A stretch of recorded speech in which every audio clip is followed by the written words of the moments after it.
Halo guys, assalamualaikum warahmatullahi wabarakatuh. Terima kasih yang udah stay sama channel Yatisam Official lagi. Semoga kalian selalu sehat, berkabar kalau untuk kita semuanya. Gimana kabar kalian sehat? Waras Kesam. Masya Allah guys, mendoakan yang lagi sakit Allah sehatkan. Teman Kesam yang berjuang untuk memajikan. Tentunya diberikan kekuatan sampai finish. Teman Kesam yang bahagia juga tentunya jangan lupa bersyukur. Ya ampun.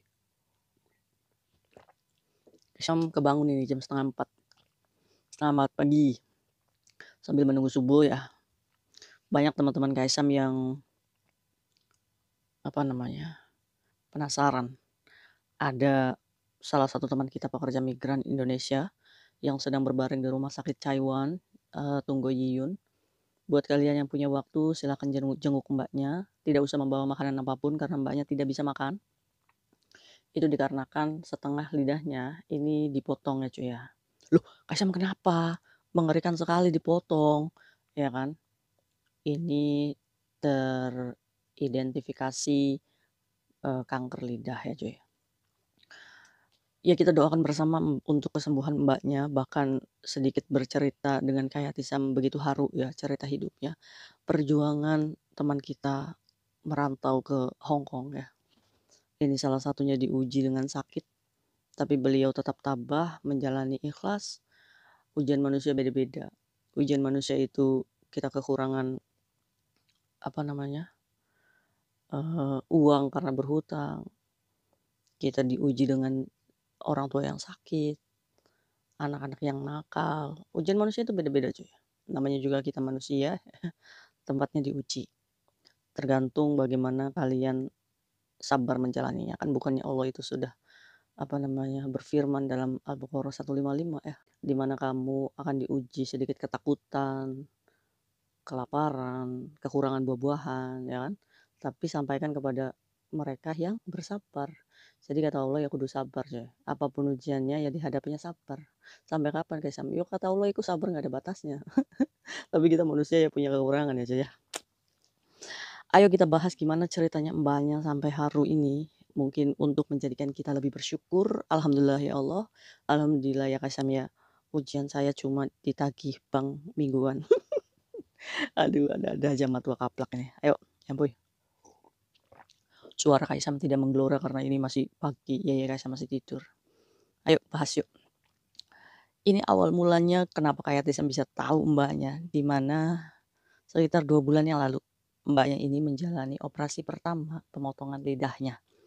Ini ada chat masuk di kayak Tisam, saya ada di rumah sakit Taiwan, saya mohon bantuannya untuk diberikan power bank. Awalnya seperti itu. Karena kayak Tisam itu dekat dengan Mbaknya, jadi langsung, iya Mbak, nanti kayak Tisam antarkan. Pada waktu itu juga tetap sama di ruangan A8 ya, itu kan bagian gigi gusi ya cuy ya. Termasuk Mbak yang kanker gigi itu ya, di situ. Nah, sudah di situ kayak Tisam datang bawa power bank. Mbak mau makan apa? Nggak usah Kaisam, saya nggak bisa makan, lidah saya dipotong. Kaget dong Kaisam, kok bisa dipotong lidahnya? Terus gimana? Nggak apa-apa Kaisam katanya. Akhirnya begitu Kaisam datang ke sana melihat kondisi Mbaknya itu tiduran pakai masker dan maskernya itu ada sedikit bercak darah.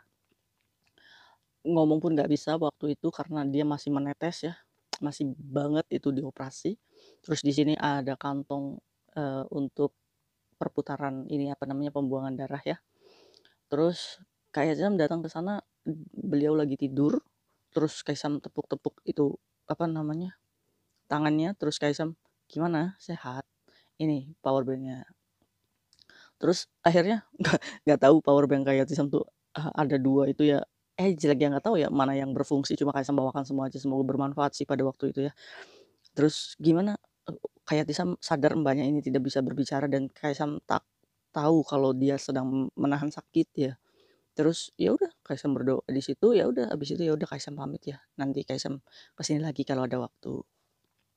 Nah, setelah Kaisam pamit, Kaisam masih belum bertanya, "Kenapa, Mbak? Kok bisa kanker lidah?" Kan kadang kan untuk mencari konten ya menurut orang-orang yang picik berpikirnya segala-gala di konten kan enggak. Kan kayak Kayatisam itu sudah bilang ya di video, "Silakan bercerita sama Kayatisam jika cerita kalian punya pembelajaran untuk teman yang lain." Biar Kayatisam yang menceritakan ke orang lain kalau misalkan kalian malu terjadinya hal-hal yang ada dengan kalian sebagai pekerja migran. Setelah Kaisang pulang, terus, "Mbak, boleh nggak kalau ada orang yang jenguk?" "Boleh Kaisang." Cuma pada waktu itu Mbaknya sudah bisa dipulangkan. Nah, kemarin, tiba-tiba ada chat lagi Kaisang. Udah Kaisang ngebahas tuh ya kanker lidah yang dipotong itu.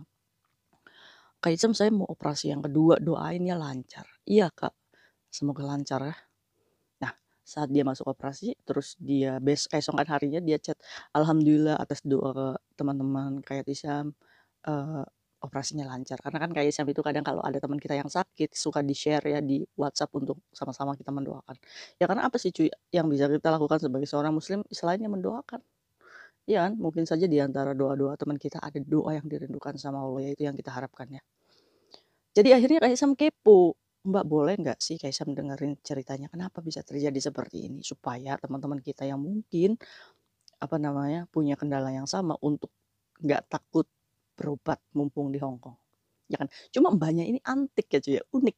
Dari cerita semua penyakitnya, ini sampai kayak Tisam berpikir, "Kok masih bisa lolos pergi ke Hong Kong?" Gitu, ya kan. Ayo kita bahas. Oke, kita sebut aja Mbak ini namanya Mbak A. Jadi, ini tuh Mbak A itu dimajikan yang baru cuy, baru banget di sini tuh, dan dia juga masuk rumah sakit bolak-balik itu masih dalam waktu 3 bulanan. Ini majikan baru ya. Nah, 2 tahun yang lalu, entah itu 3 tahun yang lalu, dia itu pergi ke Hong Kong, bekerja di sini dengan majikan dan dia diuji sakit cuy. Pada waktu itu sakitnya bukan lidah, tapi kanker kulit, di mana kulitnya ini berwarna merah, semuanya merah, otot-ototnya merah. Ya, sampai pada akhirnya apa namanya, eee, ini pantat, lubang pantat itu keluar darah, pokoknya intinya semuanya keluar darah cuy. Dibawalah ke rumah sakit. Nah, dibawa ke rumah sakit 2 bulan, dia ini divonis kanker kulit,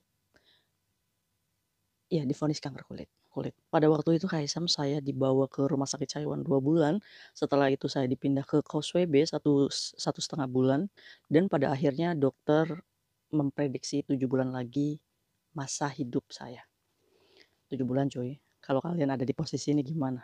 Pastinya nangis aja ya kan? Aduh, menangisi diri sendiri, kenapa saya diuji sakit seperti ini. Nah, untuk teman-teman Kaisam yang ada di rumah sakit, ayo bangkit ya cuy ya, tidak ada yang tidak mungkin, apa namanya, terus saja berdoa, "Ya Allah sembuhkan sembuhkan sembuhkan." Amin, ya rabbal alamin. Terus, setelah itu, majikannya ini ketakutan ya cuy ya, pada saat itu Mbaknya sama sekali tidak bisa jalan. Jadi dia dia pun duduk itu di kursi roda, bahkan sampai harus diikat karena jatuh. Itu sampai segitunya dia di titik diuji sakit cuy. Pada akhirnya majikan ini, "Sudah pulang aja ya." Iya, cuma karena Mbaknya ini berpikir 7 bulan lagi masa, iya kan, yang sudah ditentukan dokter, akhirnya menyimpulkan, "Ya sudah pulang aja, saya takut nggak bisa ketemu sama keluarga." Ya kan. Akhirnya memilih pulang cuy, di waktu itu, waktu masih belum ada bersangkutan dengan lidah. Pulanglah Mbak ini di rumah sakit, benar, di rumah sakit ibunya ya seberapa tidak memiliki uang ya, namanya seorang anak yang lagi sakit ya cuy, pasti dia akan berkorban bagaimana caranya supaya Mbak ini bisa bertahan, umur panjang. Nah, pada saat itu Kaisam sesampainya saya di rumah, saya pun dibawa ke rumah sakit, bahkan berat badan saya sampai 24 kilo. Ah, 24 kilo? Ini kayak tulang belulang aja ya cuy ya, 24 kilo ya. Terus akhirnya ibunya membawa ke rumah sakit dan sudah tidak ada harapan, akhirnya dibawa pulang dan punya inisiatif, ya sudahlah, rembukan keluarga kita bawa ke pesantren ya cuy ya, pengobatan alternatif karena pengobatan medis sudah dijalankan secara maksimal. Sesampainya di pesantren di situ Kak saya benar-benar diobatin. Jujur kayak saya diganggu makhluk seperti itu. Aduh, jadi Kaisam itu merinding, ini juga merinding masih pagi ya, masih subuh-subuh apalagi kuburan Cina di sana. Kaisam itu ketawa aja, enggak Kaisam itu cuma supaya jangan sedih-sedih amat gitu coy. Setelah itu Kaisam saya setiap hari diganggu makhluk seperti itu, bahkan di situ, saya diberitahu bahwa katanya ada orang yang tidak menyukai keluarganya ya cuy ya. Iya. Ya ini kan, apa ya, apa namanya, kan kadang, mistis kayak gini tuh masih dipercaya beberapa, eee, masyarakat ya. Ya tapi kayak itu bener loh, kayak santet itu ada. Ya selepas itulah kita nggak berbicara santetnya ya qadarullah nih cuy, atas doa-doa santri di situ, terapi, belajar jalan, lain-lain, sembuh. Yang tadinya divonis kanker. Ini kembali ya mukjizat Allah itu nyata itu gini, sembuh Mbak ya, bisa jalan lagi, bisa makan lagi, normal lagi. Karena pada waktu itu orang tua saya sudah menanggung hutang banyak untuk pengobatan saya. Akhirnya saya periksa dan cek semuanya sembuh coy. Pengobatan alternatif pesantren. Ini mungkin ya kita di luar nurul ya cuy ya kadang berpikir itu. Sampai pada akhirnya kayak Cisam karena saya bertekad untuk melihat ibu saya supaya bebas dari hutang. Akhirnya saya nekat lagi ke Hong Kong Kaisam. Maksud Kaisam kenapa nggak ke Taiwan aja Mbak, ke Singapura gitu kan. Pilihannya Hong Kong lagi coy. Dan ini nih, datanglah di majikan baru. Baru bekerja beberapa bulan. Sakit itu ganti. Ini semuanya di luar nurul ya. Tapi terjadi gitu cuy. Akhirnya Kaisam, pada waktu itu saya merasa sariawan tidak berhenti-berhenti. Jadi apa mulutnya itu sariawan terus cuy. Bahkan sesekali itu keluar darah. Karena ketakutan ya cuy ya. Ini nggak tahu ya bagaimana prosesnya mbaknya ini yang dulu pernah masuk rumah sakit Taiwan tidak terdeteksi, ini mungkin PT-nya kali ya membantu mbaknya, udah yang penting kamu berangkat. Ya kan? Sesampainya di sini sariawan nggak sembuh-sembuh, akhirnya dibawa ke rumah sakit Taiwan lagi cuy. Ya karena mungkin riwayat medisnya ada di sana mungkin ya. Dan didiagnosa ada benjolan di lidahnya cuy. Dan ini dokter mendiagnosis kanker lidah. Setelah menjalani pemeriksaan CT scan mulut, pemeriksaan mulut, ya, terus tes darah, akhirnya mbaknya ini mesti mengalami operasi pemotongan sedikit lidahnya untuk bisa memutus sel kanker tersebut ya cuy, tumor itu ya cuy ya. Akhirnya dipotong dan konsekuensinya gimana Kaisam? Apa bisa makan? Jadi cuy setelah kayak Tisam baca, ya masa Kaisam nanya sama mbaknya mendetail ya cuy ya. Jadi itu tuh akan kesulitan makan dan menelan ya cuy ya. Terus masalah dalam berbicara, sulit bernapas. Sulit napas, sulit bicara, gitu kan ya. Terus sulit makan dan menelan. Nah, awalnya, ini awas ya, mungkin kalian merasakan gejalanya awalnya ini cuy. Nyeri saat menelan. Barangkali kalian tiba-tiba, oh kok sakit banget ya nelan, kenapa sakit tenggorokan apa ya? Oh kan bisa gitu kan. Awas tuh hati-hati ya. Terus mulut itu sering mati rasa, jadi nggak bisa merasakan kecut, asem, manis. Ada nggak sih kayak gitu? Makan makan ini apa namanya, makan mangga muda yang kecut kita kita udah kayak gini, "Ih kecut," dia mah lep-lep aja gitu kan. Wah awas itu, itu berarti indikasi mati rasa itu lidahnya ya. Terus sakit tenggorokan yang berlanjut, yaitu tadi tenggorokan sakit sering banget sakit tenggorokan, terus benjolan di lidah ya awas kalau barangkali kalian ada benjolan-benjolan di lidah, "Kaisam saya ada nih titik-titik," itu apa namanya, kayak apa ya Kaisam ya, titik-titik di lidah. Ya kalau misalkan, sakit hati-hati ya. Terus sariawan yang terus-menerus. Nah itu cuy. Nah ini biasanya kenapa Kaisam? Biasanya cuy kalian itu, males untuk membersihkan mulut, membersihkan gigi, makanya gosok gigi sebelum tidur ya karena kuman-kuman ini bersarang gitu. Faktor turunan juga bisa, terus juga bisa, alkohol juga bisa, ngunyah sirih itu bisa, terus pemasangan gigi palsu yang tidak pas juga itu bisa memicu, kanker lidah ini ya cuy ya. Nah pokoknya berbau-berbau itulah cuy. Nah buat kalian hati-hati ya cuy ya. Nah itu sedikit cerita tentang kisah Mbaknya dan sampai hari ini Mbaknya masih berjuang untuk sembuh ya cuy ya. Nah buat kalian yang mau jenguk silakan sama-sama saling mendoakan ya, Mbaknya ada di, Tunggu Taiwan, A8, bed 40 ya. Silakan datang tidak usah membawa makanan apapun karena Mbaknya tidak bisa makan ya cuy ya. Ayo cuy kita berdoa untuk teman kita yang sedang berbaring di rumah sakit, Mbaknya yang kemarin habis operasi kanker lidah. Terus juga buat teman-teman kita yang di rumah sakit manapun yang sedang menjalani pengobatan kesembuhan, semoga Allah angkat sakitnya, semoga Allah kembalikan pulih lagi dan majikannya welas asih, masih menerima dengan tidak ada diskriminasi, tetap masih berjuang sampai benar-benar hajatnya tercapai sebagai pekerja migran. Amin. Al-Fatihah.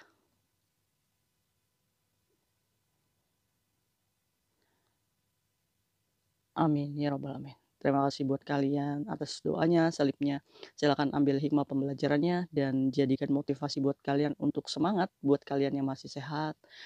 Karena sakit itu mahal ya cuy ya. berapapun kita punya uang, kalau misalkan kita merasa sakit, di situ nikmatnya bahwa sehat itu mahal ya, cuy, ya. Buat kalian sekarang yang masih sehat-sehat, jangan rewel pilih-pilih makanan, jangan sombong kalau kalian di Hong Kong, "Alah ini nggak enak banget sih, ini nggak enak nih, rasa hamburgernya nih, besok lain kali beli steak," ya kan. Kadang teman kita ini melampaui batas, kufur nikmat. Tuh lihat, ada orang yang tidak bisa makan, bahkan untuk, apa namanya, mengunyah aja nggak bisa. Nah ini teguran untuk kita yang buang-buang makanan, yang pilih-pilih makanan, bahwa hidup kita itu jauh lebih bersyukur, iya kan? Oke cuy, mungkin itu kisah Mbaknya. Silakan ambil hikmah baiknya dan mulai sekarang harus menjaga kesehatan mulut karena di mulut ini sumber bakteri ya, banyak sekali. Kita bisa terserang kanker gigi, kanker mulut, nauzubillah min dzalik. Ayo kita doakan Mbaknya, Mbak semangat semangat semangat. Qadarullah, semoga Allah angkat sakitnya, tidak ada yang tidak mungkin, kalau Allah sudah kun, maka terjadilah penyembuhan itu, amin. Aduh sedih ya Kaisam, udah daripada Kaisam mewek, Kaisam akhiri video kali ini, see you next video, bye-bye. Assalamualaikum warahmatullahi wabarakatuh. Silakan datang aja ya, A8 bed 40. Bye-bye, nyampuy.